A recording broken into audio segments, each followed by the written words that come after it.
Alors, bonjour à toutes et à tous. Donc, la section genevoise de la Société suisse des étudiants de Zofinc vous propose ce soir un débat sur les votations qui auront lieu donc, le 19 mai 2019. Donc, tout d'abord, je souhaite remercier donc, ceux qui ont eu l'initiative d'organiser ce débat, à savoir Cyril Tulène et Jérémy Somaroga. Donc, merci à vous. Je souhaite également remercier l'Université de Genève pour son aide et pour toute la logistique et la mise en place de la salle. Et puis je remercie surtout chaleureusement les participants, donc conseiller national, député ou député du Grand Conseil, secrétaire syndical, pour avoir accepté notre invitation et pour le temps qu'on nous consacrait ce soir dans le cadre de ce débat. Et puis, dernièrement, j'aimerais bien remercier M. Olivier Français, qui est journaliste et qui va endosser ce soir le rôle de modérateur, à qui je vais tout bientôt laisser la parole. Donc, pendant la prochaine heure, nous allons vous proposer de débattre donc, sur deux questions. La première qui est relative à la réforme fiscale, ainsi que de la réforme de l'AVS. Donc ce débat sera retransmis ensuite, donc est filmé et retransmis sur les réseaux sociaux et donc sera disponible par la suite. Et puis donc si également vous souhaitez en savoir plus sur la société qui organise ce débat, savoir Zofinc, on sera disponible avec un apéro à la fin de la conférence. Donc voilà, je vous remercie toutes et tous d'être venus et puis je vais céder la parole à M. Français. Bon débat à tous. Merci beaucoup. Je vous présente tout d'abord nos invités par ordre de genre. Delphine Mackman, députée démocrate chrétienne au Grand Conseil genevois, Yvan Seifel, député PLR, libéral radical au Grand Conseil. Carlos Somaroga, qui endossera ce soir une position peut-être difficile, puisque effectivement ce parti au niveau fédéral soutient la réforme de l'AVS et de la fiscalité de l'imposition des entreprises, pas au niveau cantonal. À ma gauche, Jean-Luc Fayard, secrétaire syndical excité, et puis Jean-Pierre Masseur, qui est député, attention à la gauche, à la solidarité. Sur le fonctionnement de ce débat, il est très simple. On va passer une bonne demi-heure sur le volet fiscal de cette réforme, puis passer au volet de la réforme de l'AVS, de la l'assurance vieillesse. Nous passerons brièvement 10 minutes environ à l'échelle cantonale pour parler de cette initiative 170, qu'on appelle l'initiative 170, sur l'assurance maladie, qui se vote évidemment le 19 mai prochain à Genève. Avant d'entamer ce débat, je vous propose de regarder une courte vidéo qui dure 4 minutes 17 pour évidemment, on espère, tout comprendre sur ce enjeu crucial de votation fédérale du 19 mai prochain.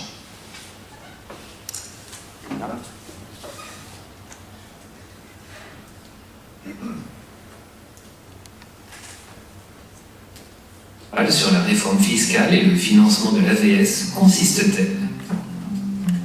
En 2017, une votation populaire a eu lieu en Suisse sur la réforme de l'imposition des entreprises 3 et une autre sur la prévoyance vieillesse 2020. Et les deux objets ont été refusés par le peuple.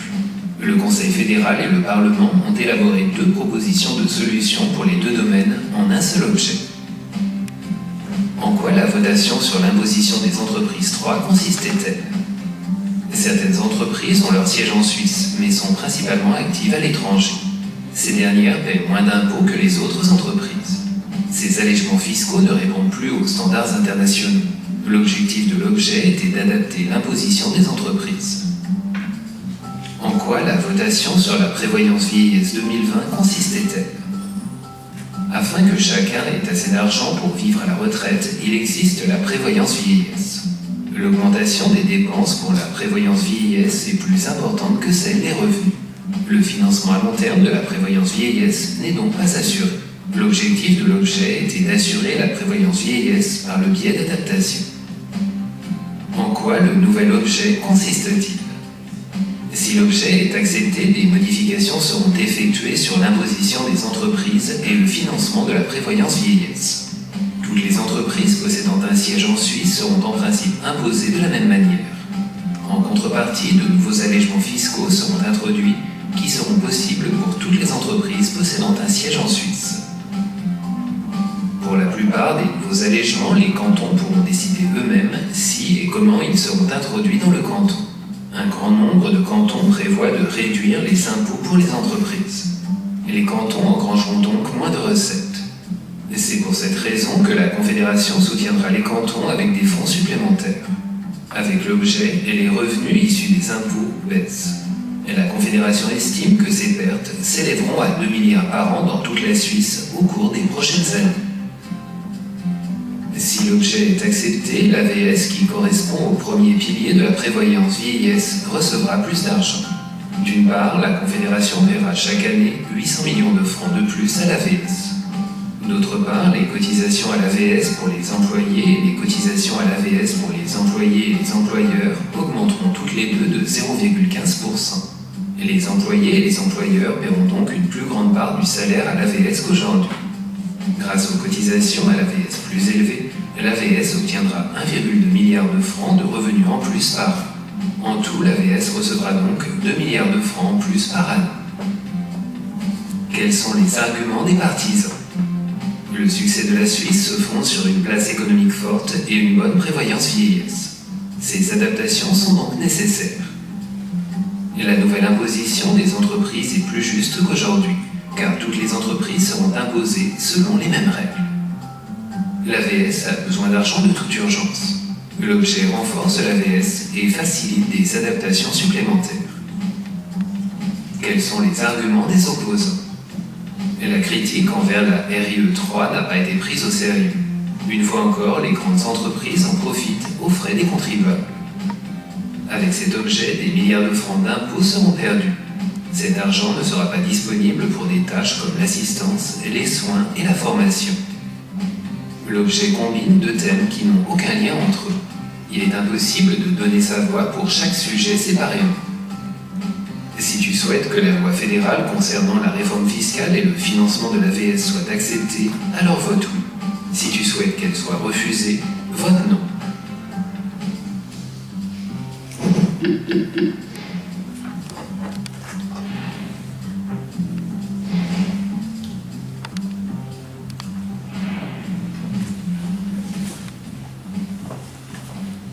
Voilà pour la courte vidéo explicative que j'espère être le plus objectif possible. On va commencer avec vous, Carlos Maronga. Deux réformes refusées en 2017. Il y avait la première réforme, c'était RIE 3, ça s'appelle RIE 3, c'est un peu l'ancêtre de la FFA, réforme fiscale de l'impôt sur les entreprises. Puis de l'autre côté, le code de la décision, après prévoyance 20 ans, porté par votre conseiller fédéral, à RFC. Aujourd'hui, on a l'impression, c'est ce que diront vos opposants, je crois, qu'on fait passer la pilule de cette nouvelle réforme fiscale en donnant 2 milliards à l'AVS. Est-ce que vous avez, vous, l'impression, à gauche, d'avoir été un peu tupé? Non, je ne crois pas. Je crois que, d'abord, bonsoir à tout le monde et merci pour l'invitation. Vous savez, moi, je suis allé en septembre 2018 à Berne, à la fameuse session où on traitait au Conseil national l'objet qui est la RFFA, avec la conviction que j'allais finalement peut-être la refuser. Et en fait, à la fin de la session, j'ai voté sur RFFA un oui totalement convaincu, et je suis encore aujourd'hui convaincu de cela. Et je ne pense pas du tout qu'on a été blousé par la droite. Je crois qu'il faut se rendre compte du contexte politique qui existe à Berne. Ce n'est pas les socialistes et les Verts avec la branche chrétienne du PDC qui fait la loi. C'est les nationalistes de l'UDC avec le PLR et la branche économique du PDC. Et c'est eux qui dictent la loi dans les deux conseils. Et donc on est dans une situation où il faut faire avec cette réalité. On peut se dire, mais non, mais on aurait pu effectivement trouver une autre solution. Mais faut-il encore avoir une majorité au sein du Conseil fédéral, une majorité au sein du Parlement et une majorité au sein du peuple? Or, ce que l'on constate, c'est que toutes les réformes que nous avons faites jusqu'à maintenant, qui sont des réformes fiscales tout particulièrement, elles ont toutes échoué, elles ont toutes été en fait imposées par l'extérieur.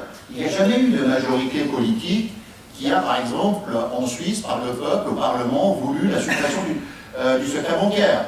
C'est en fait l'OCDE et l'Union européenne qui nous ont dit il faut le supprimer, sinon vous êtes sur liste noire. L'échange automatique d'informations, Ils ne sont pas venus nous dire au Parlement, ben voilà, vous mettez tous d'accord, vous avez une majorité. Non, ça ne s'est pas passé comme ça. C'est la pression de l'extérieur.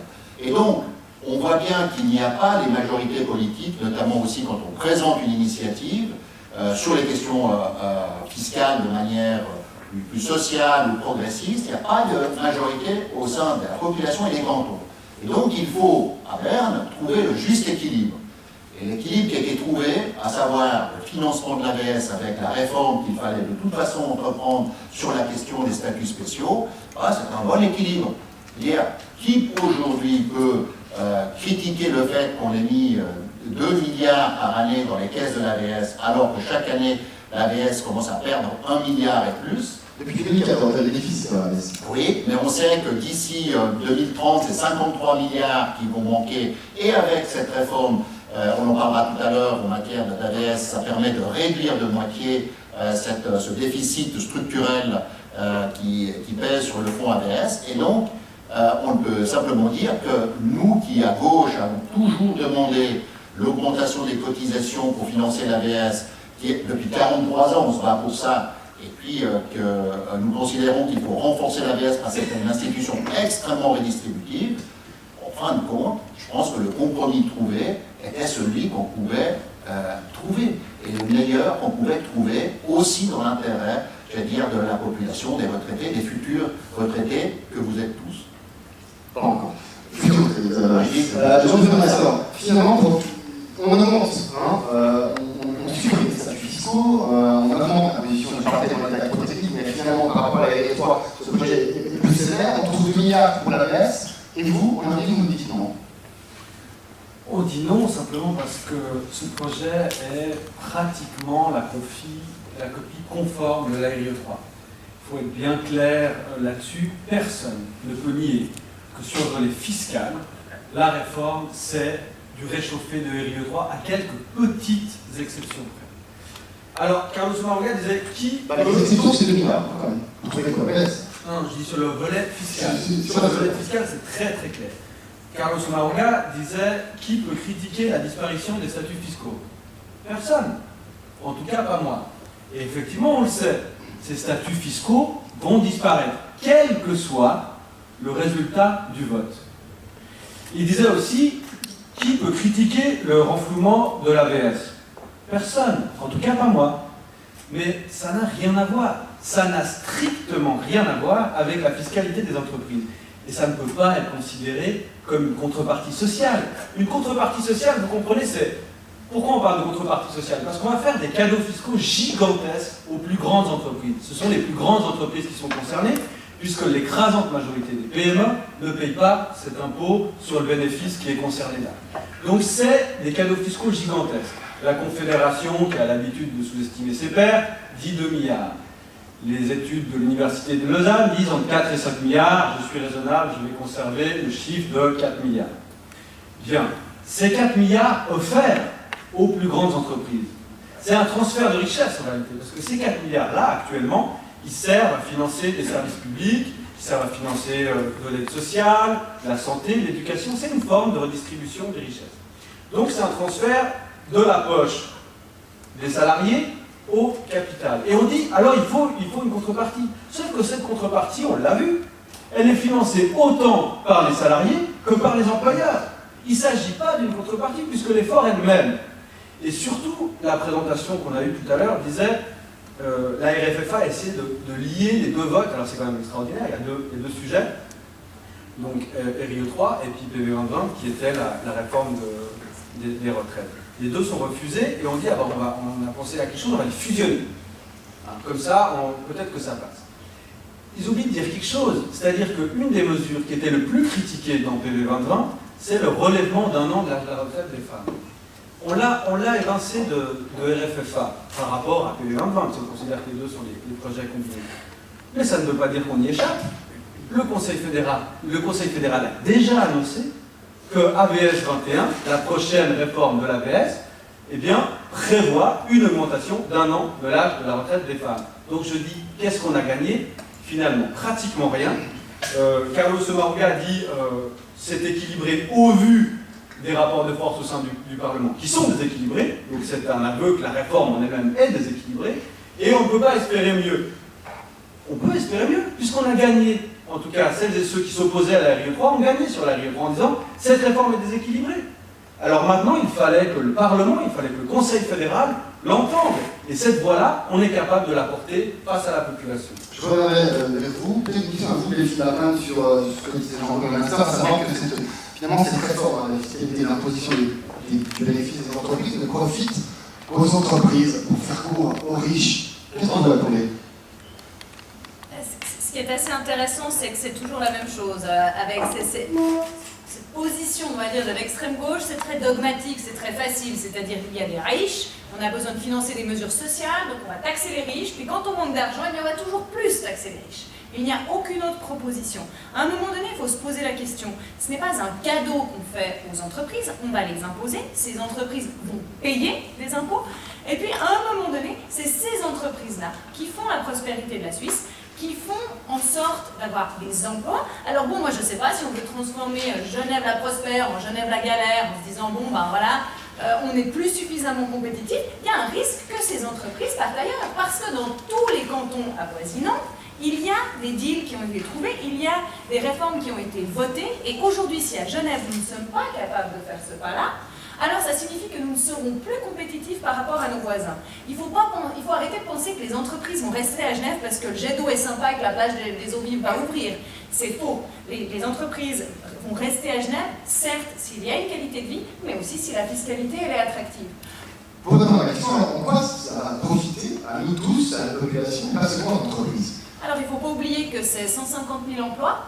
Et puis alors on met souvent en opposition à ce qu'on appelle les petites et moyennes entreprises, c'est-à-dire des entreprises plus locales, plus suisses, plus implantées au niveau du réseau Ramon, et puis avec des multinationales qui, elles, seraient des bêtes et des méchants aspirateurs à l'argent.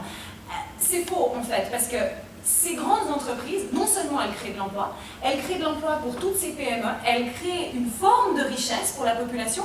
Alors si on préfère avoir des gens au chômage et à l'aide sociale plutôt que d'avoir des gens qui ont la possibilité de s'insérer sur le marché du travail, alors c'est vrai qu'il faut refuser cette réforme. Maintenant, pourquoi il faut l'accepter? Simplement parce que c'est une réforme qui est juste, c'est une réforme qui va faire payer des impôts aux entreprises, mais c'est une réforme qui permet avant tout à Genève et à la Suisse de rester compétitifs, de créer de l'emploi, de créer de la richesse. Et à un moment donné, si on veut financer le social, si on veut aider les plus faibles, si on veut aider ceux qui n'ont pas les moyens, et Dieu seul sait s'il y en a besoin, parce que la classe moyenne en Suisse aujourd'hui, elle souffre, elle n'a aucune aide, elle est hors barème pour tout.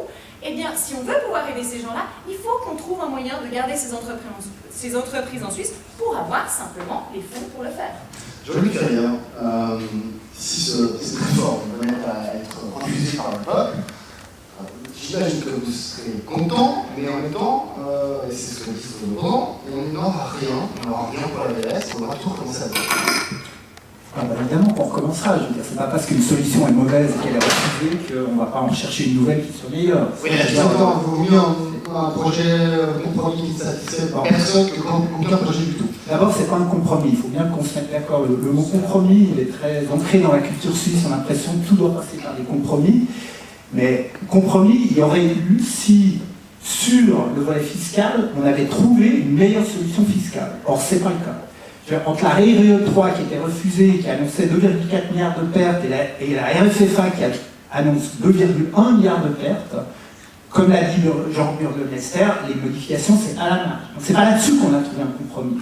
On a fait un marchandage politique. Il n'y a pas de compromis sur les objets. Ce marchandage, effectivement, il a été fait entre PLR et le PS au niveau national, et puis on dit, ok, là où il y a 1 franc perdu pour les services publics, on va mettre 1 franc pour l'AVS. Ce franc, pour l'AVS, on a très bien vu, il est mis par qui?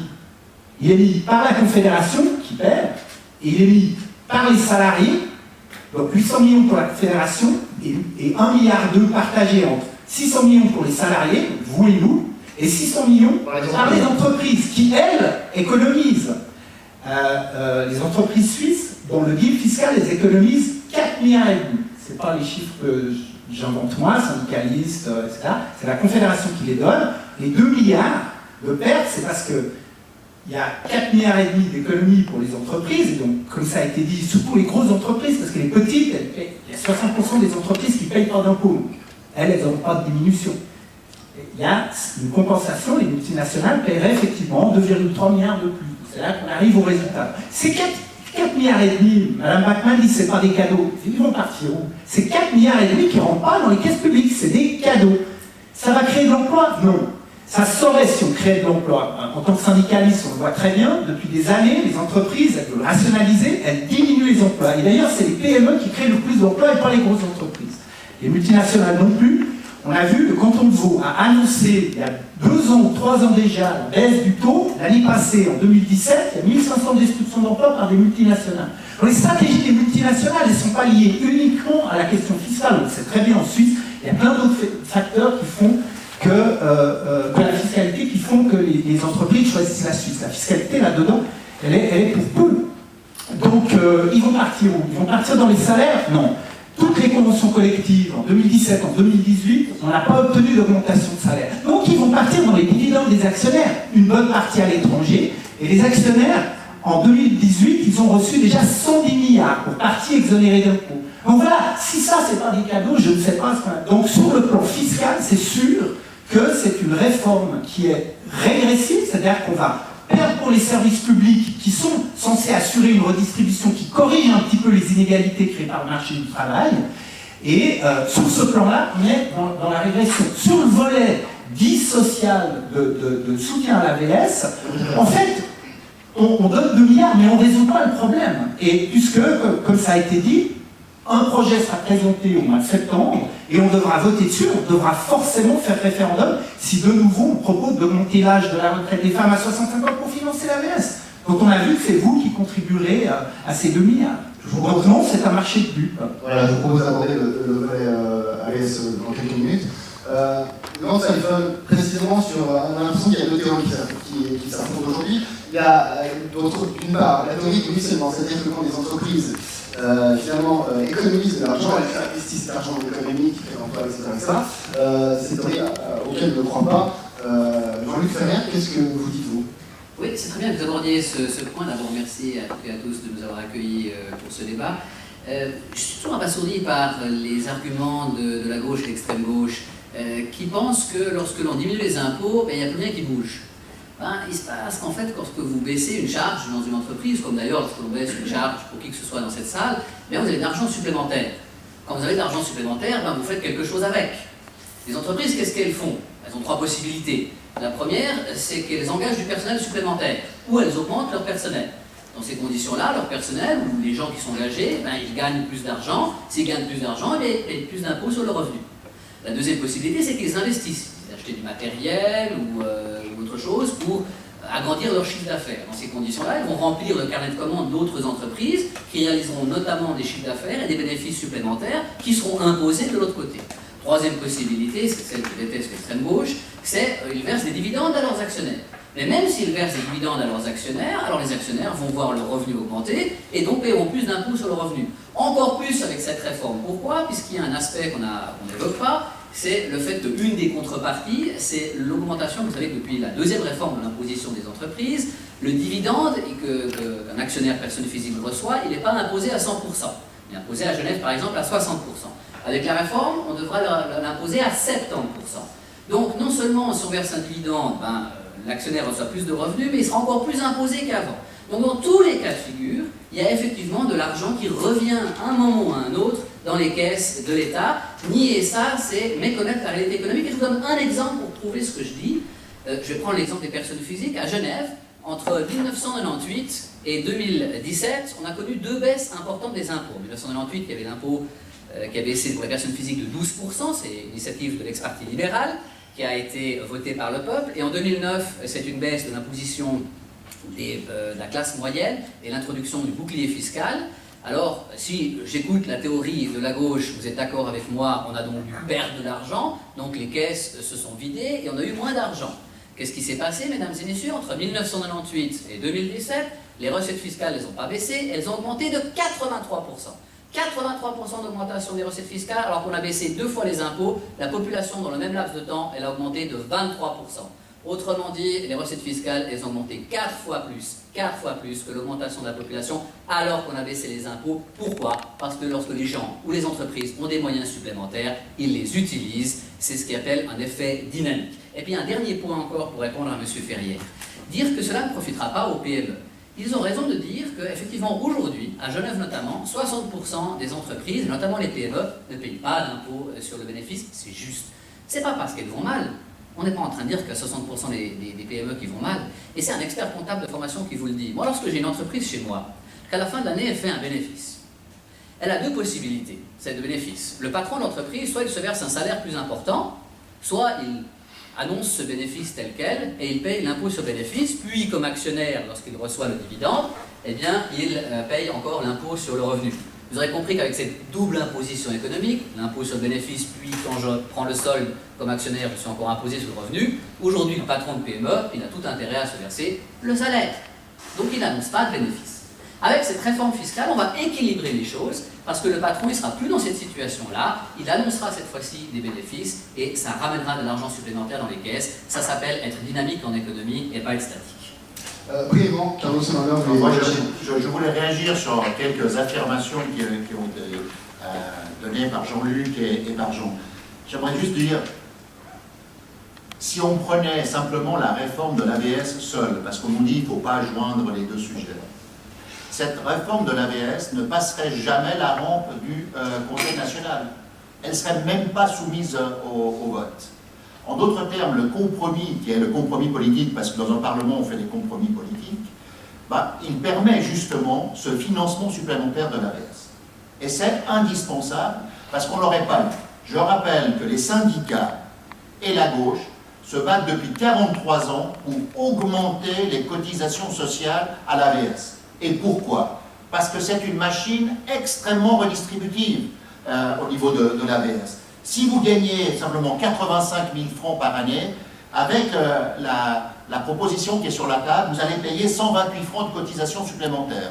Si vous, à l'autre extrême, vous avez 5 millions de revenus, vous allez payer 7 500 francs de plus de cotisation par année.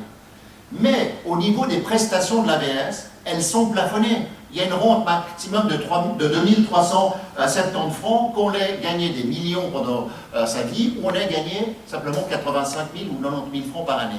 En d'autres termes, cette AVS, elle est extrêmement importante. D'autre part, je ne comprends pas l'argument qui consiste à dire qu'il faut dire non à ce projet et perdre ces 2 milliards en disant il vaut mieux les perdre maintenant, ne pas les avoir, et on recommence l'exercice alors que l'on sait qu'il n'y aura pas de majorité politique pour le faire. Parce que nous avons des majorités politiques dans la population avec la gauche, mais c'est des majorités de refus.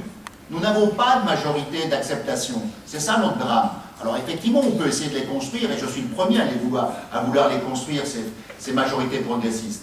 Mais ces majorités progressistes, elles doivent se construire dans la longueur. Donc il y a un besoin immédiat. Ensuite, dire, parce que ça c'est M. Jean-Bernard qui a dit tout à l'heure, que c'est kiff-kiff RIE3, et ça, non, c'est pas vrai. C'est pas vrai. Non seulement il y a cette compensation avec l'AVS, mais on a enlevé les NID, ce fameux avantage pour le capital, sauf pour Zurich. Ça, c'est le seul canton qui pourrait l'appliquer. Avant, tous les cantons pouvaient l'appliquer. Ensuite, on a la question de l'apport en capital. On réduit les avantages fiscaux qui avaient été introduits par le RIE2. Ensuite, sur la position des actionnaires, on augmente le taux de 60 à 70% de taxation. Pour les cantons, il y a 50% au minimum sur la taxation sur les dividendes. Alors on dira oui, mais c'est que 50%. Mais, mesdames et messieurs, il y a des cantons qui sont nettement en dessous aujourd'hui. Et donc, ça apparaît un cadeau, mais c'est en fait une progression. Et d'ailleurs, ce qui se passe, c'est qu'au niveau fédéral, cette réforme, elle aboutit à quoi? À un encaissement supplémentaire de 500 millions dans les caisses de la Confédération. Et il y a 1 milliard qui est redistribué au canton, et donc on a une perte de 500 millions pour la Confédération. La grosse perte, elle ne se fait pas au niveau de la Confédération et RFFA fédérale. Et c'est pour ça que moi je vous invite à voter oui à cette RFFA fédérale. Elle se fait dans les réformes cantonales. Et c'est de savoir où on place le taux.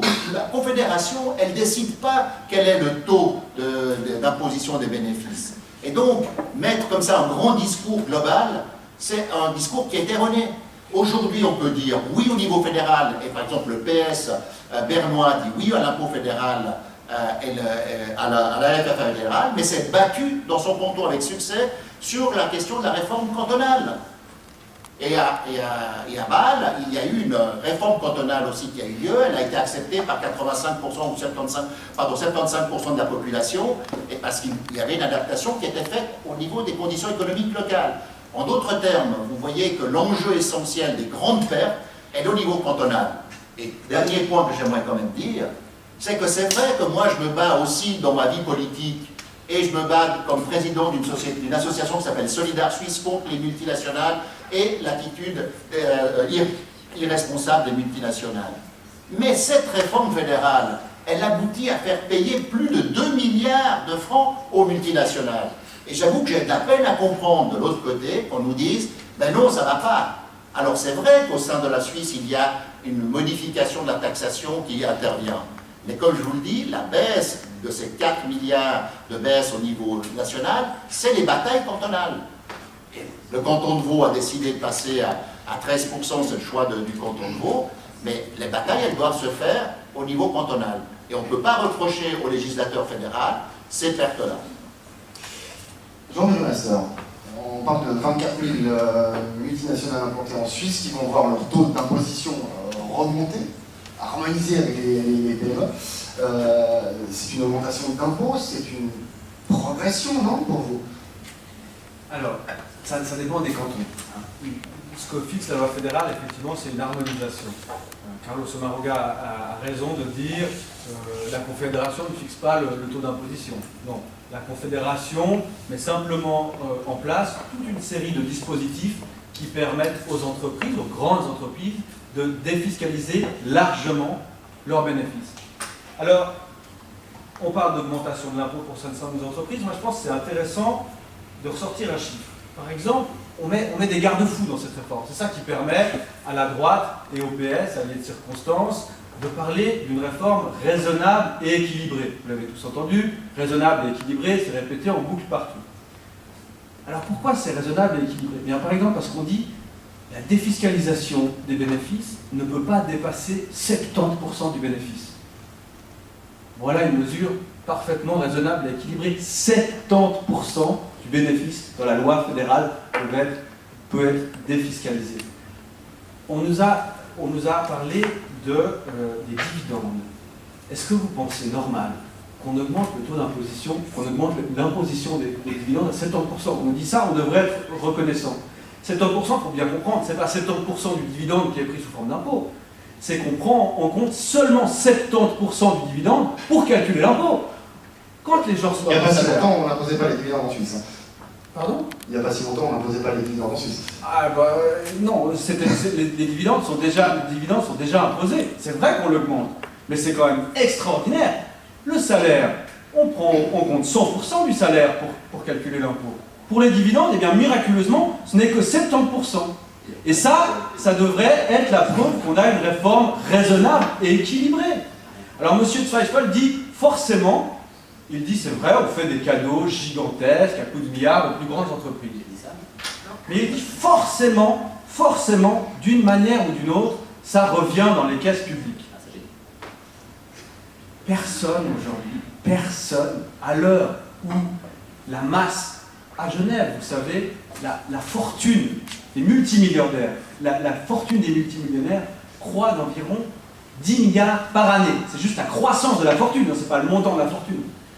Donc il y a une masse conséquente et toujours plus importante qui est captée par les 1% les plus riches de la société. Aucune étude sérieuse ne peut affirmer que l'argent qu'on offre aux plus grandes entreprises et aux actionnaires réapparaît dans les caisses de l'État et dans les poches du contribuable. C'est simplement des croyances quasiment religieuses. Et ces genres de croyances d'affirmation, on le voit sur le volet cantonal de la réforme. Le volet cantonal de la réforme, c'est 400 millions par année de recettes fiscales en moins pour l'État. On n'a pas le même... 400 millions en moins chaque année. C'est faux, dit M. Zweifel. C'est faux parce que le Conseil d'État et la majorité du Grand Conseil, même si elle s'est effritée par la suite, a fait un écran de fumée. Et si vous voulez, il y a une déduction fiscale qui est échelonnée dans le temps. On parle commence autour de 200 millions de pertes. 232 millions dit le Conseil d'État. On commence autour de 200 millions de pertes fiscales par année, et puis un peu plus la deuxième, et puis un peu plus. Et au bout de la 5e année, selon les chiffres du Conseil d'État, c'est 400 millions en moins chaque année. Alors le Conseil d'État nous a dit, comme M. Zweifel, non mais il faut voir les choses d'une manière dynamique. On va récupérer cet argent au bout de 5 ans grâce à la croissance occasionnée par ces cadeaux fiscaux gigantesques. On nous l'a affirmé, mordicus. Et puis, un peu plus tard, ils ont dit non, finalement, non, on va récupérer, c'est sûr, mais ça sera au bout de 8 ans. Voilà. Les chiffres changent d'une année à l'autre, suivant l'interlocuteur ou l'interlocutrice, mais essayez de poser la question, sur quoi on se base pour partir du principe qu'au bout de 5 ans, au bout de 8 ans, au bout de 20 ans, on a récupéré cet argent. Personne ne peut vous l'affirmer. Simplement, vous savez, c'était Aldous Huxley qui disait plus un mensonge est répété, plus il paraîtra vrai. Eh bien, c'est ça. On assène avec aplomb, et on le répète, ça ne repose absolument sur rien. C'est primordial de comprendre ça. Donc, au final, on le voit bien avec la position de Carlos Sommaruga, il se focalise beaucoup sur l'AVS, parce qu'au final, on a un peu bafoué la volonté populaire. Personne ne peut nier, et personne n'a nié, que le volet fiscal de RFFA est pratiquement la copie conforme de RIE 3. Alors M. Zweifel dit, voyez le NID c'est donc les intérêts nationaux, vous en avez peut-être entendu parler à l'époque de la RIE 3, c'est fantastique.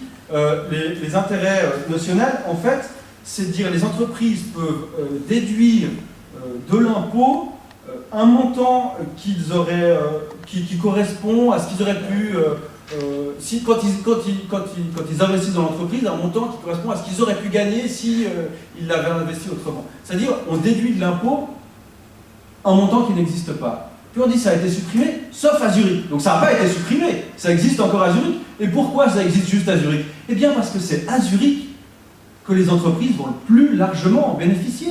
À Zurich, c'est de l'ordre de 200 millions d'impôts en moins pour les banques, pour les entreprises de la finance. Ça n'a pas disparu, c'était la mesure la plus critiquée de la RIE 3, et la majorité aux chambres fédérales n'a même pas été capable d'y renoncer. Je vous propose de rester avec Chaud cantonal avec vous, Delphine Bachmann, sur évidemment les pertes liées à cette réforme fiscale. M. Bourgmesser parle de plus de 400 millions de francs. Le Conseil d'État parle de 232 millions de francs, 232,3 millions de francs par année. Il faudra la trouver cette somme, et finalement, est-ce qu'on peut craindre que les prestations publiques, puisque c'est la crainte d'une partie de la gauche, que les prestations publiques soient péjorées? Alors aujourd'hui, très clairement, les prestations publiques qu'aime tant la gauche sont financées non pas par 100% des contribuables, mais majoritairement par une petite partie de la population.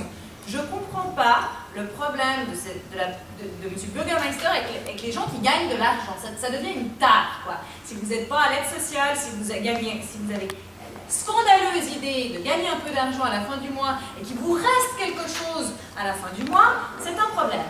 Moi, je répète, on ne fait pas un cadeau, on augmente. Ces entreprises, elles vont aujourd'hui payer plus. Donc, il faut arrêter de parler de cadeaux. La deuxième chose, c'est qu'aujourd'hui, à Genève, on a 33% des citoyens qui ne payent pas d'impôts. Donc, à force de vouloir faire payer toujours les mêmes, ces gens, ils vont prendre leur clic et leur claque, et puis ils vont s'en aller un petit peu plus loin sur la côte vaudoise, où le climat est aussi agréable, et où on arrêtera de les prendre pour les pigeons de la République. Parce que c'est ce qui est fait aujourd'hui. Donc les effets au niveau budgétaire, ils ont déjà été calculés par le Conseil d'État, ils ont déjà été impactés. Donc en termes de réduction des prestations, non, je ne pense pas qu'il y en aura. Et puis j'aimerais juste revenir sur quelque chose qui a été dit à propos de l'AVS.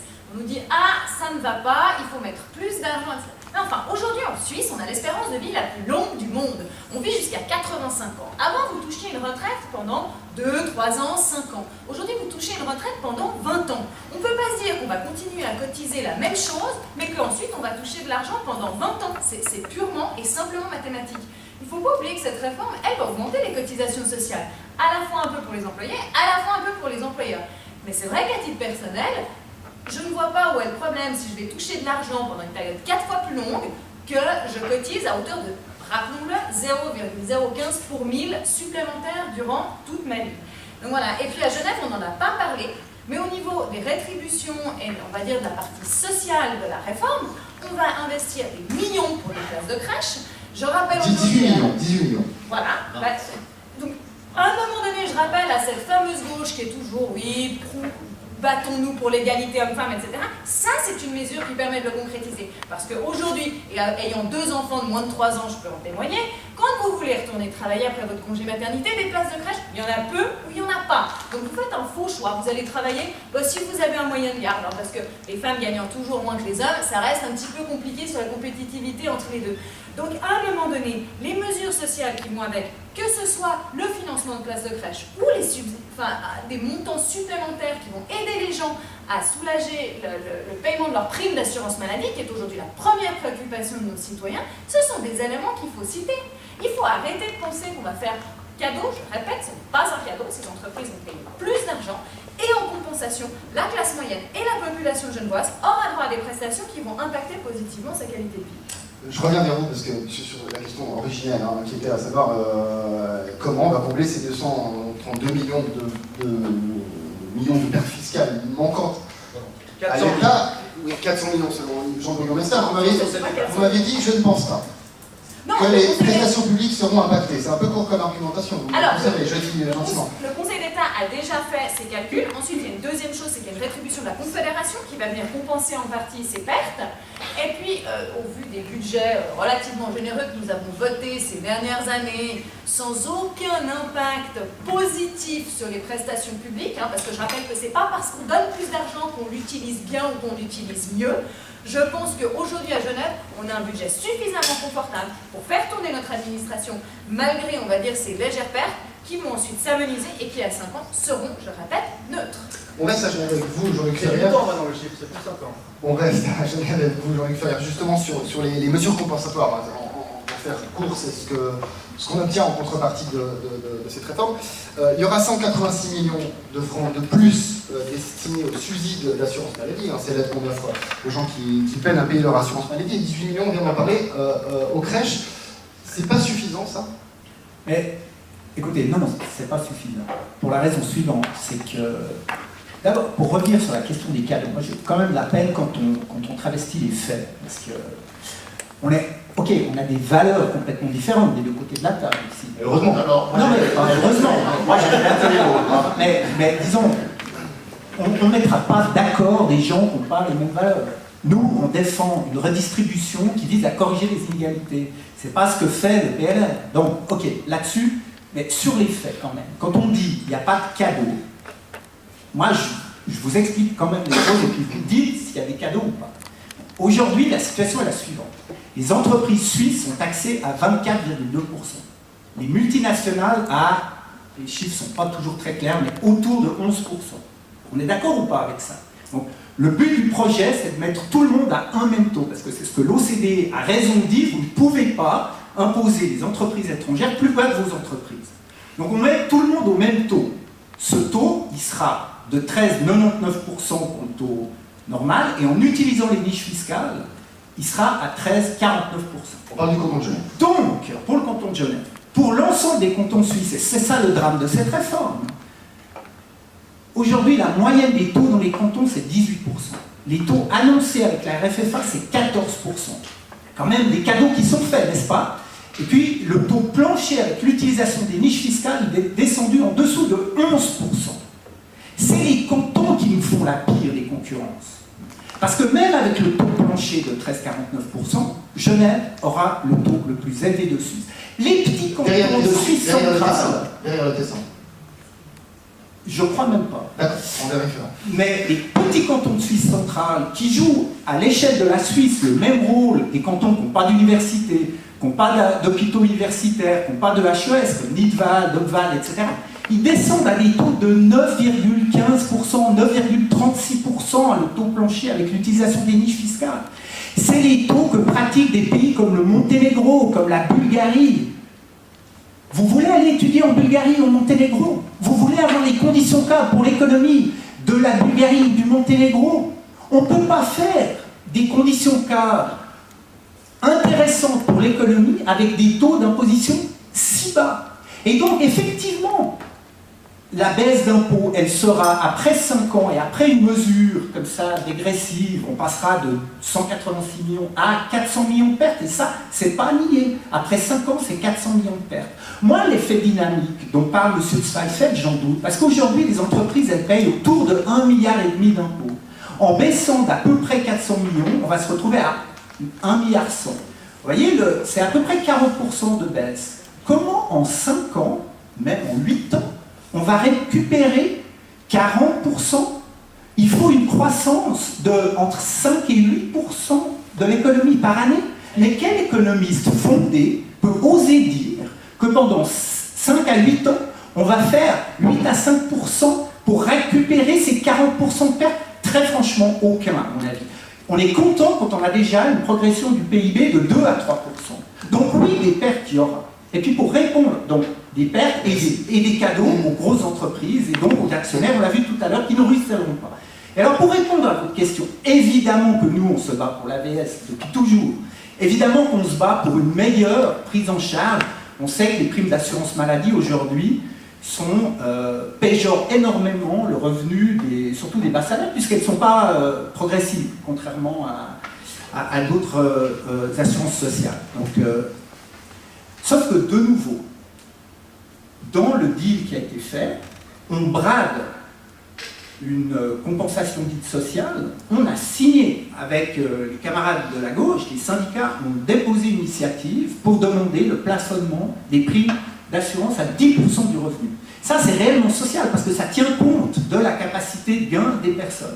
Et en fait, on brade cette initiative sur laquelle on devra voter en imposant finalement une sorte de contre-projet à un taux qui est tout à fait réduit, 186 millions. Alors, effectivement, l'initiative coûtait plus cher, mais parce qu'elle corrigeait mieux les inégalités. Elle coûtait 450 millions. Elle coûtait les 450 millions qu'on perdra justement avec cette prime. Et c'est là, ça montre qu'on a des déséquilibres économiques graves et que les réformes qu'on nous propose ne les résolvent pas. Ils les maintiennent en bonne partie. C'est pour ça que nous, on ne peut pas donner notre accord. Carlos Seban, on va parler de cette initiative. C'est une initiative 170, c'est un enjeu cantonal, votation 19 mai également. Cette initiative prévoit évidemment de plafonner les primes, pour faire court, les primes des assurances maladie à 10% du revenu du ménage, le revenu déterminant. Ça, c'est l'initiative. Puis du côté, il y a un contre-projet qui a été ficelé au niveau cantonal, avec, comme l'a dit M. Ferrière, des taux un peu différents, qui coûtera 186 millions, donc c'est beaucoup moins que ces 450 millions. Est-ce que vous soutenez, vous, cette initiative ? Je vais vous répondre, mais j'aimerais juste encore dire un élément concernant cette concurrence intercantonale dont Jean-Luc Ferrière a évoqué. C'est juste, c'est le poison en Suisse. Mais le problème, c'est qu'on a déjà essayé de lancer l'initiative populaire sur ce terrain, on n'a pas gagné. Alors c'est un combat qui restera encore et encore à mener après l'acceptation de RFA fédéral. Mais peut-être que ce combat, on n'aura même pas besoin de le mener. Parce que comme tous les autres combats concernant l'abolition du secret bancaire, l'échange automatique d'informations, la transparence sur les rulings fiscaux, etc., ça va nous être imposé de l'extérieur. Aujourd'hui, à l'OCDE, aujourd'hui au G7, on discute d'un taux minimum d'imposition des entreprises. Et ce taux d'imposition ne sera pas à 11% ou à 9%, sera probablement entre 16 et 18%, parce que c'est finalement dans cette moyenne-là que se trouvent les pays européens, si on tient compte des niveaux... 25%. Pardon ? 25-30%, l'Allemagne est à 30%, la France à 33%. C'est les taux effectifs, si on regarde les taux effectifs.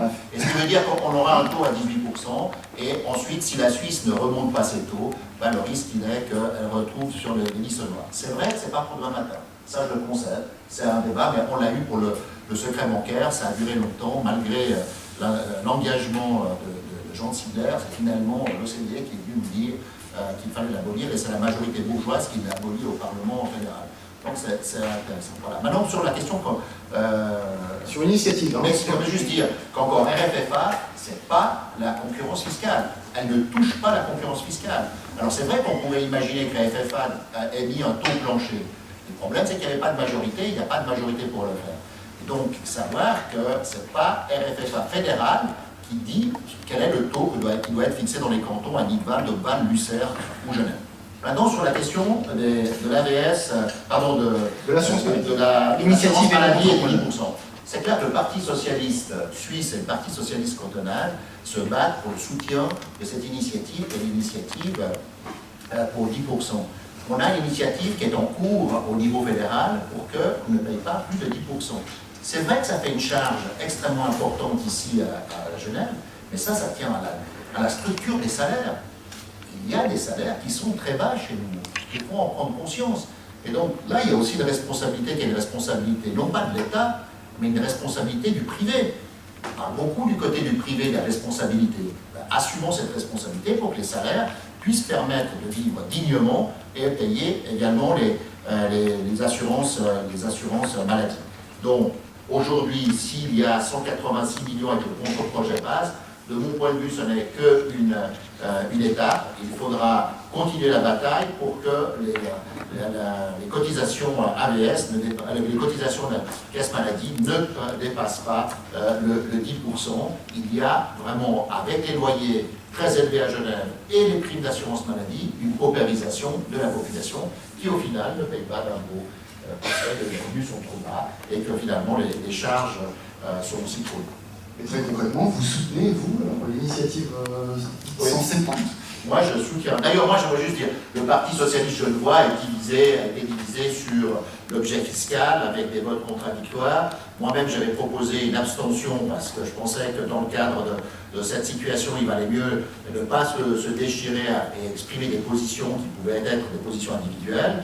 Aujourd'hui, le Parti socialiste cantonal s'oppose à la réforme fiscale cantonale et continue à soutenir l'initiative, qui est l'initiative de 10%, même si elle coûte 450 millions, il faudra bien trouver des financements. Et les financements, on peut par exemple imaginer de remettre en question les forfaits fiscaux pour les multimillionnaires qui viennent en Suisse, à Genève tout particulièrement, en les augmentant. On peut aussi réduire les allègements fiscaux qui sont faits aux multinationales. J'étais à l'origine de 2 initiatives cantonales lancées par le Parti socialiste à ce propos. Je pense qu'on pourrait remettre sur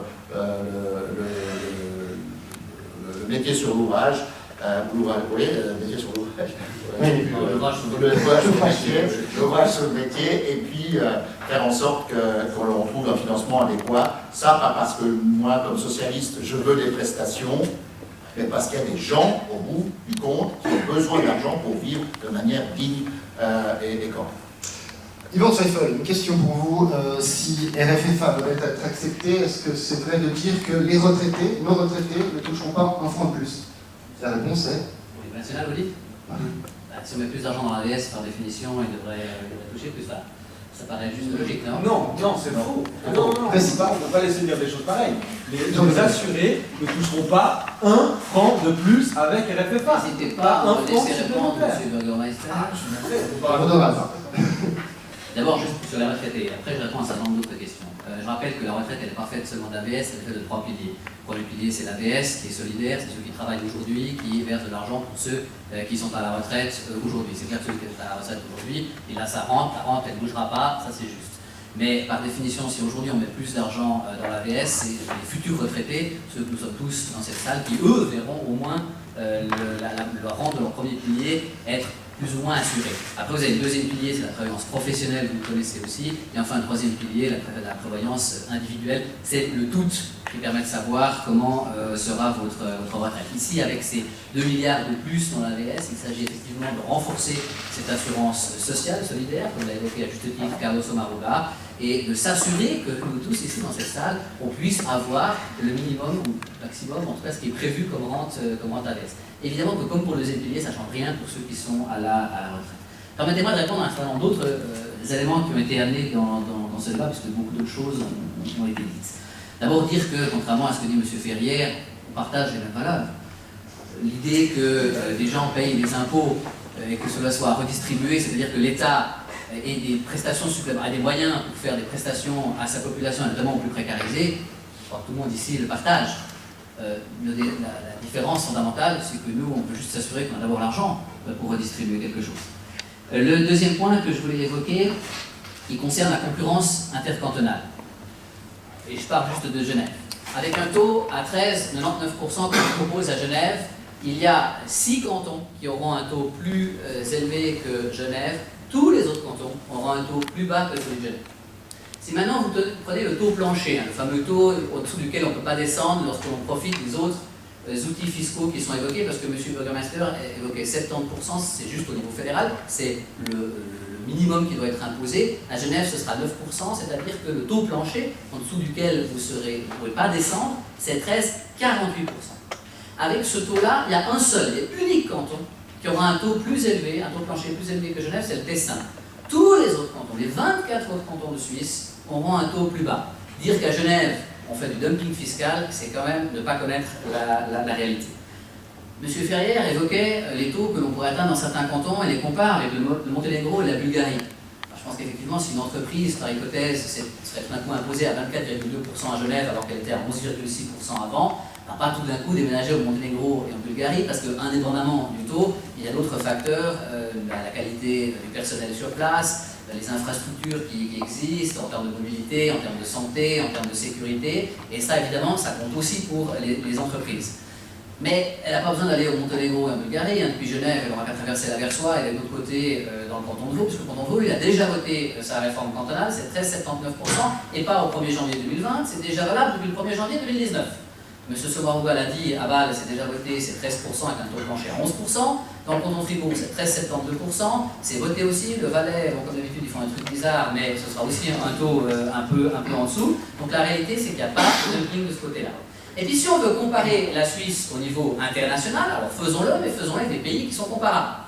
M. Ferrière évoque les taux de l'Allemagne, c'est pas 30, c'est 26, de la France, c'est 33, ça va baisser à 25, des États-Unis, c'était à 35, ça a baissé à 21 avec la réforme du président Trump, de la Grande-Bretagne, ils sont à 19, ils pensent qu'ils vont baisser à 17. Et effectivement, à 14, vous allez me dire, on est quand même plus compétitif qu'eux, on pourrait se mettre à 16, à 18 ou rester à 20. Mais mesdames et messieurs, il faut comparer des pays comparables. Les États-Unis, la France, l'Allemagne, le Royaume-Uni, l'Italie, d'autres encore, sont des pays qui ont un grand marché intérieur. La population est importante dans ces pays. Quand vous êtes une entreprise, que vous vendez des services ou des biens dans ces pays-là, vous avez le marché qui est directement sur place. Vous n'avez pas besoin de vendre dans d'autres pays. Vous pouvez vendre directement aux habitants, aux entreprises de votre pays. Lorsque vous êtes en Suisse et que vous n'avez que 8 millions d'habitants, le marché intérieur est trop petit, vous devez vendre vos services et vos biens à l'étranger. Si vous les vendez à l'étranger, vous devez alors être compétitif. Or, lorsque l'on sait qu'en Suisse, les salaires sont très élevés, tant mieux, eh bien forcément, vous diminuez une autre charge, sinon, par définition, ce que vous allez vendre à l'étranger coûtera trop cher et les gens de l'étranger ne l'achèteront pas. C'est juste mathématique.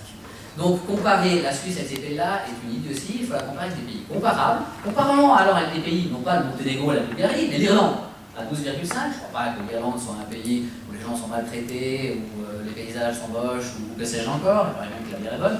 Les Pays-Bas, ou le Luxembourg. Ça, vous pouvez comparer avec ces pays-là. Et si vous regardez le taux de ces pays-là, vous verrez qu'à 14%, on est dans la moyenne qui se fait dans ces pays-là. Un point encore important, c'est sur les chiffres. Le dernier. Non, c'est l'avant-dernier. Alors, oui, Ça s'appelle l'initiative. Vous voulez parler de l'initiative après? Non, sur les pertes qui sont évoquées. On peut balancer des chiffres comme on veut. L'administration fiscale cantonale, ni moi, ni M. Burgermeister, ni qui que ce soit dans cette salle, a chiffré à 186 millions pour le canton, 46 millions pour les communes, ce qui fait les 232 millions évoqués par Olivier Français, de pertes statiques la première année. Ça, c'est le seul et unique chiffre qui est corroboré. Tous les autres chiffres qui sont balancés, c'est la fumisterie. Et nous dire que... Alors, il a raison, M. Burgermeister. Qu'est-ce qui va se passer? Il n'y a pas de boule de cristal, lui non plus d'ailleurs. Est-ce que ça va augmenter les recettes fiscales? Est-ce que ça va les creuser encore plus? Je ne peux pas le dire, mais il ne peut pas le dire non plus. Moi, je me base juste sur le passé. En 2009, on a baissé l'imposition des personnes physiques. vous l'avez Le chiffre, non mais je vais insister là-dessus, le chiffre qui était évoqué de perte fiscale, c'était 400 millions. Le même qui est évoqué ici par M. Burgermeister.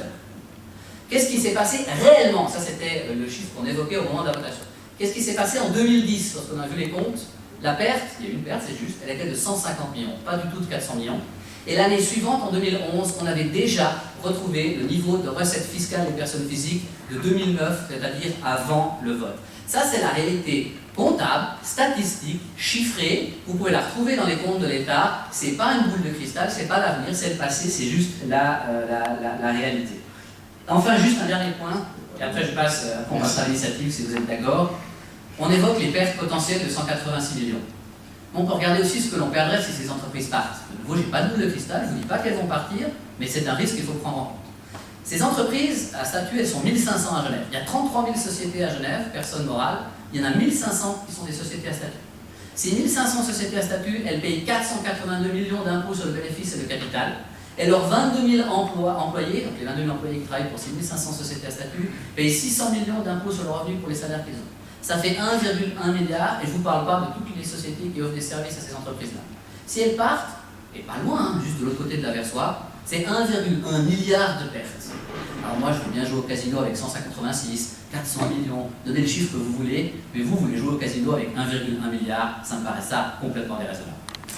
J'aurais faire Jean-Benoît Masseur, précisément sur cette crainte de l'exode des entreprises, des multinationales, si cette, par exemple, si cette réforme venait à échouer.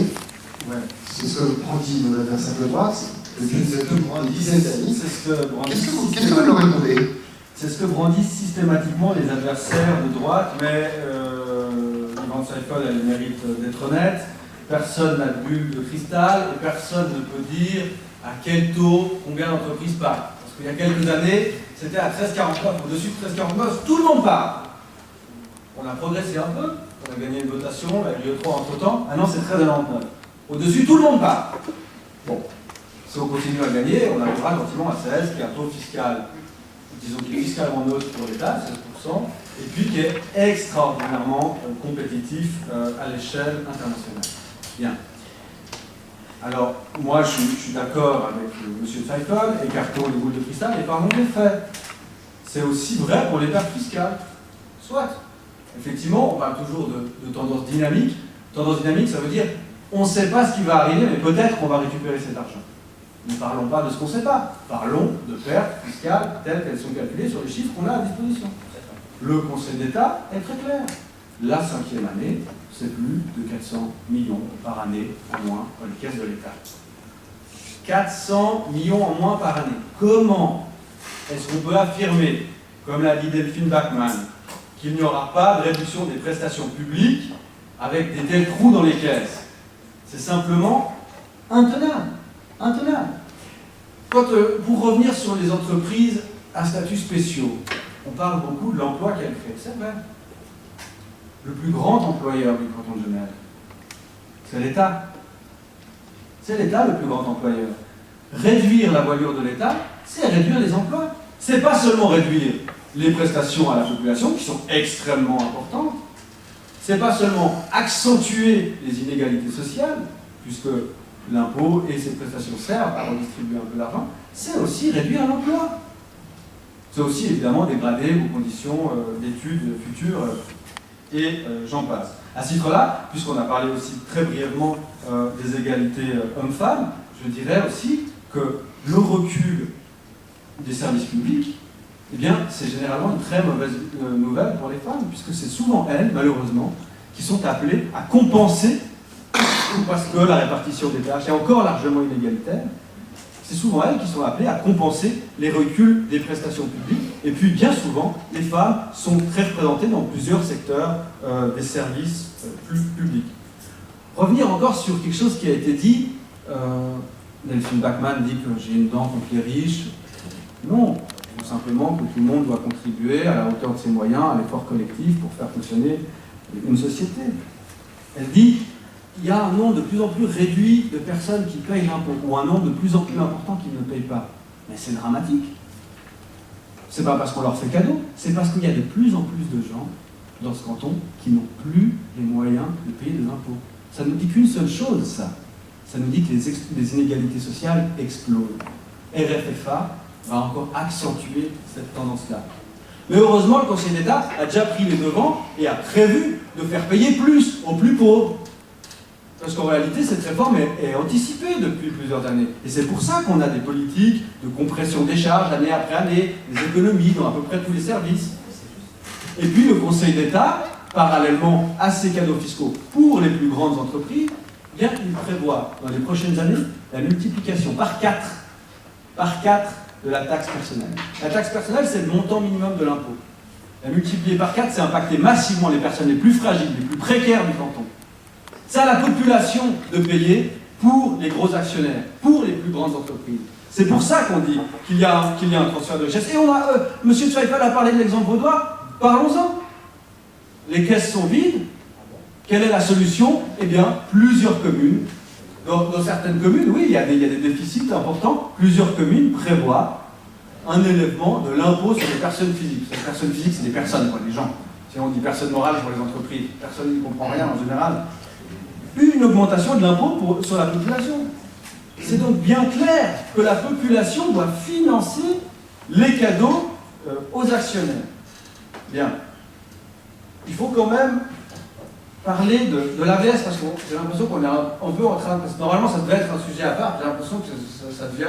Parce qu'évidemment, de l'autre côté de la table, ils ont été obligés de revenir sur l'AVS systématiquement. Ça montre que c'est utilisé comme écran de fumée pour parler le moins possible du volet fiscal. Qui est la copie conforme de l'écran, ça on l'avait dit. Revenons sur l'AVS. Le montant que les assurés reçoivent, il est entré dans la loi. Monsieur Zweifel ne peut pas dire si on finance plus, les assurés futurs gagneront plus. C'est faux. C'est malhonnête. Ils gagneront la même chose. Et le financement est inscrit dans la loi. Ça veut dire que si on a des banques dans le financement, on doit trouver des pistes alternatives. C'est une obligation légale. Alors est-ce qu'on va remercier la majorité des chambres pour nous autoriser à payer plus avec nos cotisations salariales pour payer nos retraites futures comme le veut la loi? Et c'est ça la compensation sociale.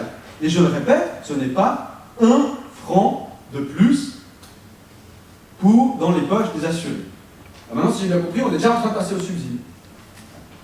C'est extraordinaire, parce que vous allez entendre... Je peux poser une question à Jean. La question, c'est si on fait une croix sur le financement actuel des 2 milliards de l'AVS, on va creuser plus rapidement le déficit de l'AVS. La pression sera d'autant plus grande pour réduire les prestations, soit sous forme d'une augmentation de l'âge de la retraite des femmes, soit de l'augmentation de l'âge de la retraite des hommes et des femmes, voire tout simplement une non-indexation des rentes, voire peut-être demain une diminution de peur de ne pas avoir...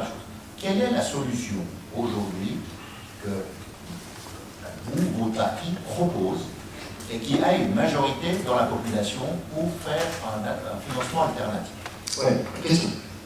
Alors, d'abord, revenir sur un point très particulier. Carlos Marouga dit si on ne fait pas passer ce financement, on risque d'avoir une élévation de la retraite des femmes. Vous l'avez tous entendu. C'est un risque, oui. C'est pas un risque. Ça va arriver. Non, parce qu'on va lancer avec vous le référendum. Même si on. Oui, mais du coup, ça ne change rien. Même si on accepte RFFA, Alain Berset, le Conseil fédéral, ont annoncé de toute façon, nous prévoyons d'élever d'1 an la retraite des femmes, voire des hommes et des femmes. Donc il faut arrêter de dire qu'accepter RFFA, ça va soulager les salariés à terme. L'attaque, elle est prête, elle est toute prête, elle est dans les tubes. Alors ça n'a rien à voir. Vous pouvez voter comme vous voulez. RFFA fédéral, c'est 2 milliards pour les caisses de l'AVS de manière pérenne chaque année. Et si on dit non, on ne les a pas ces 2 milliards. La question, c'est quel est mon feu de route, finalement? Évidemment qu'il faut financer plus l'AVS. Mais il ne faut pas dire que ça nous évitera d'augmenter l'âge de la retraite. Parce que ça, c'est pas vrai. Alors, quelle est votre feuille de route, votre stratégie? Alors il faut, effectivement, augmenter les cotisations pour financer l'AVS. On a entendu M. Saumaruga dire que c'est nécessaire, on a entendu M. Zweifel dire que c'est absolument nécessaire, Mme Bachmann dire que c'est nécessaire, tout le monde est d'accord que c'est nécessaire. Bon, bah très bien, séparons les deux choses, puisqu'ils viennent de nous dire que c'était important et primordial de consolider les rentes et de financer l'AVS, eh bien votons ça séparément, et je voterai oui. Mais qu'on arrête de prendre la population en otage pareil. On va passer à la conclusion. Sur cette même question, oui, vraiment question pour vous, si elle ne fait pas, puisque c'est votre but, mais c'est ça la question, c'est que ces 2 milliards, évidemment qu'ils sont bons à prendre pour l'AVS, sauf qu'ils ne résolvent rien. Si on avait une réforme qui avait trouvé une vraie solution pour l'AVS, durable et pérenne, alors peut-être qu'on aurait pu discuter. Je veux dire, si ça avait été une vraie compensation, d'un côté on résout définitivement la réforme fiscale, là c'est cuit pour des années et on perd. De l'autre côté, sur l'AVS, on gagne un tout petit peu, on gagne un petit peu de temps, c'est ce qui nous est dit, mais pas beaucoup, puisqu'en septembre, Alain Berset l'a dit, c'est annoncé, c'est pas des inventions de notre part, il dépose AVS 21 Et dans AVS 21, il y a l'augmentation de l'âge de la retraite des femmes à 65 ans. Il y a une augmentation de la TVA, qui est payée, on le sait, c'est l'impôt le plus inégal, puisqu'il est payé sur la consommation, et que donc c'est la population qui le paye en majorité. Et donc, là-dessus, on devra se reprononcer, se remettre à débattre. Et donc, le sujet ne fait que commencer. Donc, c'est là où ça ne joue pas. D'un côté, on ficelle définitivement une réforme qui est réellement des pertes pour les collectivités publiques, et de l'autre, on ne résout pas le problème. C'est bien pour ça que c'est un doublement mauvais projet. Il est mauvais sur le plan fiscal, et il est mauvais parce que la compensation n'en est pas une. Vos propos méritent d'être clairs. On va terminer avec notre table de droite. Avec la même question finalement, si RFFA venait à ne pas être accepté par le peuple, ce ne serait pas forcément une catastrophe, non? Carlos Correa, tu la main? Si RFFA fédéral, oui. Moi je pense que ça va être une catastrophe parce qu'on ne va plus avoir de majorité pour obtenir ces ressources supplémentaires pour l'AVS. On n'obtiendra pas cette majorité politique pour augmenter, mettons, de 2% ou 3%, 1% les cotisations AVS ou 1,5% les cotisations AVS. On n'aura pas cette majorité et il faudra donc lancer une initiative. Pour gagner l'initiative, il faut non seulement la majorité du peuple, mais il faut la majorité des cantons. Et ça paraît aujourd'hui, avec la configuration politique, extrêmement difficile. Donc oui, c'est problématique, puisque avec RFFA fédéral, on aurait en tout cas la moitié du financement de cette perte qui serait, il y a 53 milliards jusqu'en 2030, qui serait financé avec ces 2 milliards supplémentaires. Et puis avec la question fiscale, c'est vrai, ce projet, il ne résout pas le problème du paradis fiscal suisse, il ne résout pas le problème de la concurrence fiscale entre les cantons, voire d'autres problèmes, mais il améliore un tout petit peu la situation et je ne pense pas que l'on ait quelque chose de meilleur qui viendrait. Ce qui, pour Genève en particulier, très probablement, on perdrait ce milliard distribué au canton. À Berne, il n'y aurait plus de majorité pour l'octroyer. Même au sein de la gauche qui a voté ce milliard de redistribution, on a dû faire un forcing pour convaincre beaucoup de camarades parce que certains estimaient que c'était indu et qu'il fallait laisser l'argent dans les caisses de la population. Donc Genève perdrait environ 120, 130 millions par année de redistribution. Donc moi, sur la réforme fédérale, je suis profondément convaincu que l'on a un intérêt. Sur la réforme cantonale, il y a un argument en tout cas que je ne peux pas suivre de M. Zweifel, c'est quand il dit quand on a baissé l'impôt sur les personnes physiques, eh ben on a vu que les caisses se remplissaient quand même. Oui, parce qu'on a créé des statuts spéciaux et on a augmenté l'imposition pour les personnes morales. Aujourd'hui, on n'est plus dans cet exercice-là. C'est pas juste, c'est pas simple. On va partir à la suite. Dernière conclusion, sur les éventuelles représailles de l'OCDE ou de l'Union européenne, hein, si la FIFA ne passait pas, ce serait fait vrai finalement. Est-ce qu'on peut attendre? Comme toujours, on n'a pas de boule de cristal. C'est clair qu'on ne peut pas savoir si on va nécessairement avoir des représailles ou pas. L'histoire nous démontre quand même, lors de certaines votations, que lorsqu'on a pris des positions contraires, on s'était fait taper dessus. Lorsque, en 2017, le peuple a refusé Éric 3, eh bien, on a tout de suite été mis sur une liste grise, c'est-à-dire une liste où on dit « Bon, on a bien retenu ce que vous avez fait, on vous prévient, on vous laisse un dernier délai. Et le dernier délai, c'est le 1er janvier 2020. Si vous ne faites rien, vous passez en liste noire. » J'évoquais avant le fait que nos entreprises, elles sont beaucoup les entreprises exportatrices. Ce n'est pas seulement les multinationales, mais aussi les PME qui vendent à l'étranger. C'est clair que si on vous barre l'accès à des marchés étrangers, par définition, les choses deviennent extrêmement plus compliquées. Je crois juste pour conclure que la RFFA, c'est un compromis, on l'a dit, on le répète, à la fois au niveau fédéral, mais aussi au niveau cantonal, quand bien même à la fin des partis ont pu changer de position. En commission fiscale et budgétaire, c'est un véritable compromis.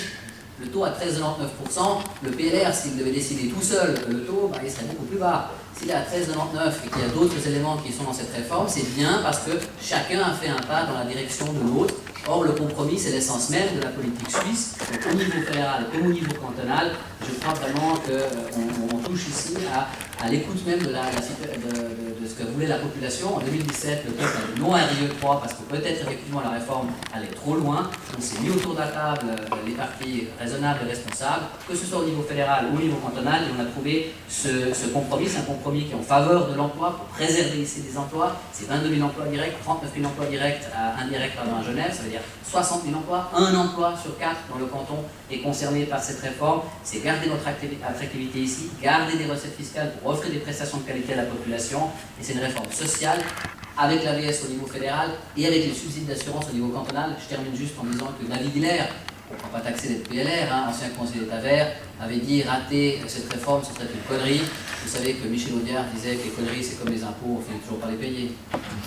J'aimerais juste répondre une chose sur cette histoire de perte pour Genève qui va engendrer des baisses des prestations. Monsieur Bürgermeister, on a l'exemple récemment de l'erreur que c'est de suivre votre politique. En décembre, au budget, vous avez voté des augmentations à hauteur de plusieurs millions pour l'hôpital. En décembre, je vous ai dit, cet argent ne mettra pas une seule infirmière de plus sur le terrain, et je le sais, j'exerce cette profession.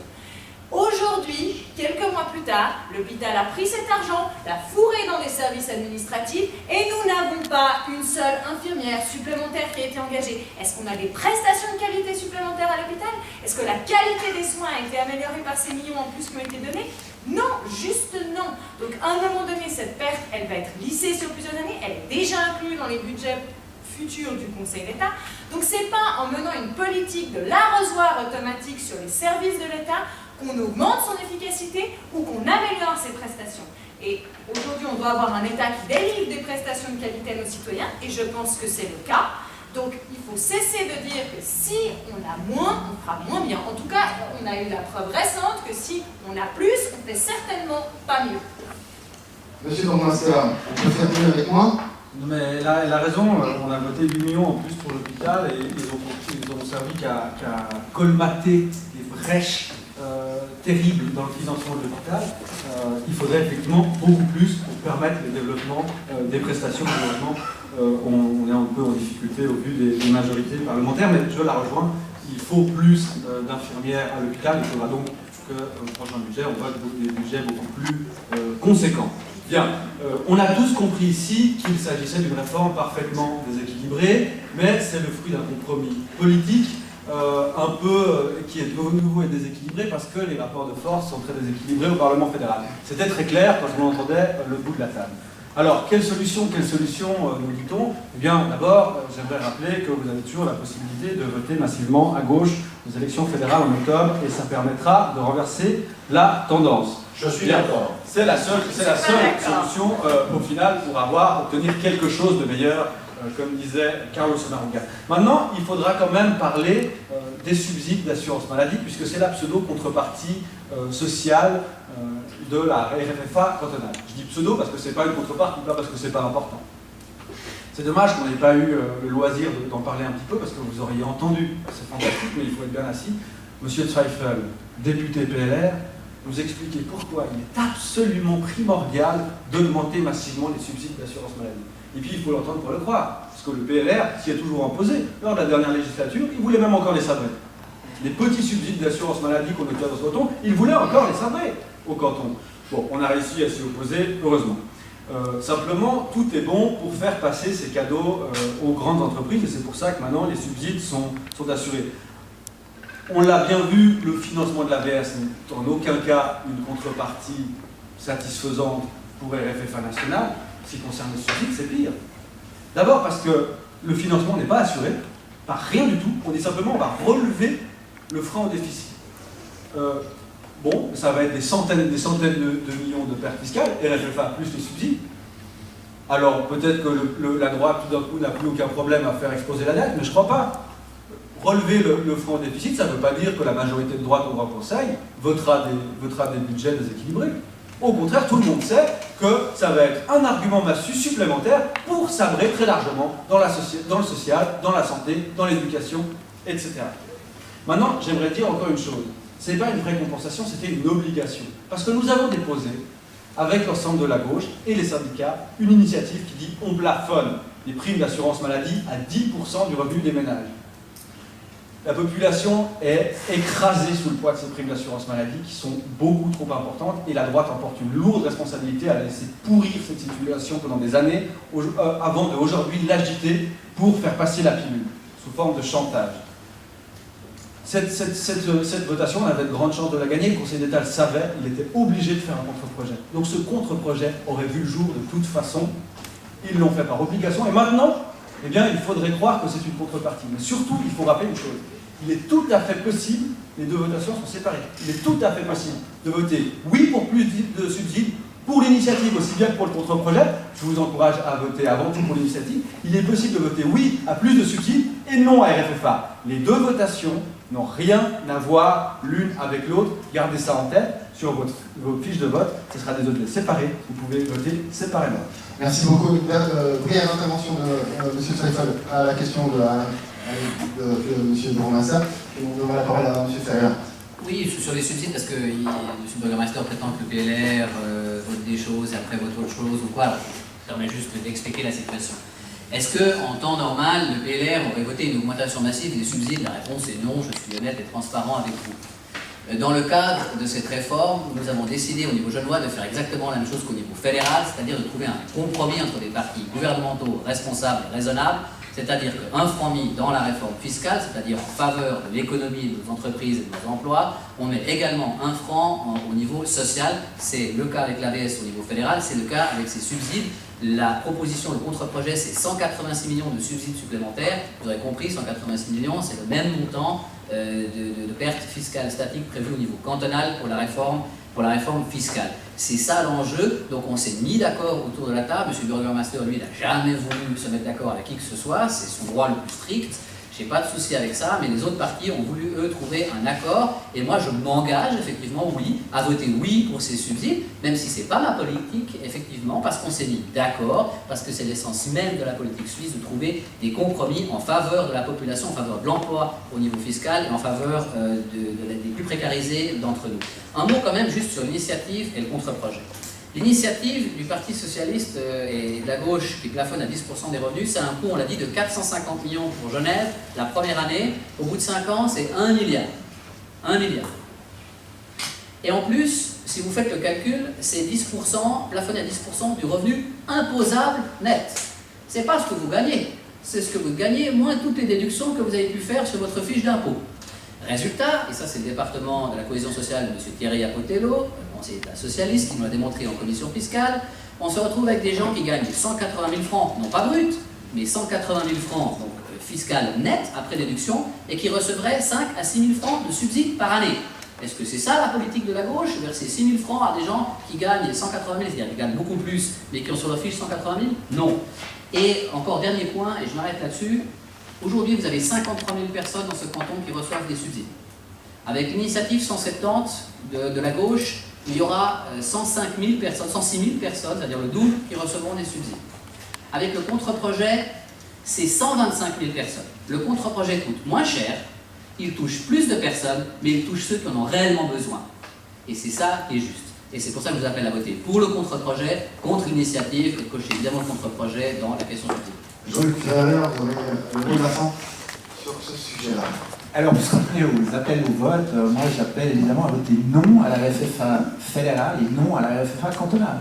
C'est vraiment le cœur de ces réformes, on l'a vu, c'est l'aspect fiscal. Le reste, c'est des compensations soi-disant sociales pour faire passer le morceau. Le vrai enjeu, c'est la fiscalité. Comme je le disais au début, pour moi la fiscalité, c'est le système que se donne une société pour corriger les inégalités. Là, on est vraiment dans une phase de contre-réforme, si on veut, c'est-à-dire de redistribution à l'envers, où c'est les plus riches qui vont recevoir les fruits de la réforme. Et donc les personnes que nous, on voit au syndicat, les personnes qu'on voit au syndicat, c'est les salariés de l'hôtellerie-restauration qui gagnent 3 400 ou 3 700 francs et qui ne gagnent pas assez d'argent pour boucler les fins de mois avec des familles et qui sont dépendantes. Donc on appelle ça des working poor, en bon français, qui sont dépendants des aides. Ces aides, ces précédentes années, elles ont déjà été baissées. C'est des gens qui habitent à 8 dans des 2 pièces, c'est des gens qui trient toute la journée. Et ces gens-là vont voir leur situation se péjorer. Et donc, c'est logique, syndicaliste, je défends les salariés. C'est logique qu'on dise non à cette réforme qui va vraiment dans le mauvais sens. On a les moyens, on a l'argent. Je veux dire, le PIB augmente. C'est ça qui est fou. Le PIB augmente et les cotisations à l'AVS deviennent insuffisantes. Pourquoi? Eh bien parce que la masse salariale n'augmente pas au même rythme que le PIB. De moins en moins d'argent va dans les salaires. De plus en plus part dans la finance, via les dividendes versés, et sort du système sur lequel était basé l'équilibre de ces assurances sociales. C'est ça, là, aujourd'hui, le problème et le défi. Et les 2 milliards qu'on donne sur l'AVS ne résolvent pas ce problème structurel. Donc il faut trouver d'autres solutions. Déjà, si on payait les femmes un salaire identique à celui des hommes, on gagnerait 600 millions par année pour l'AVS, déjà, en réalisant l'égalité salariale. Donc rendez-vous le 14 juin pour la revendiquer. Si on imposait aussi une cotisation sur les salaires, sur les dividendes, on aurait résolu du jour au lendemain les problèmes de l'AVS. Donc voilà, les plans B, ils existent. Ces mauvais projets, mettons-les à la poubelle et cherchons sérieusement des solutions, mais aussi avec l'avis de la population. Voilà. Je vous remercie. Je vous propose de passer merci pour les applaudissements, à l'heure des questions. Si l'un d'entre vous a une question à poser à nos intervenants, qu'ils se prononcent ou qu'ils se taisent à jamais.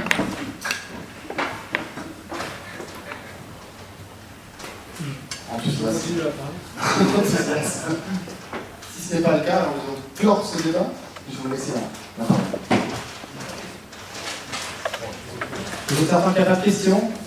Bon, merci à toutes et à tous d'être venus, d'avoir participé à ce débat. Merci aux personnes qui sont venues, qui ont pris leur temps pour débattre avec nous. Et puis, je pense qu'on peut tous se rejoindre à l'apéro qui nous attend dehors. Merci beaucoup. Merci.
Je ne pose pas la question.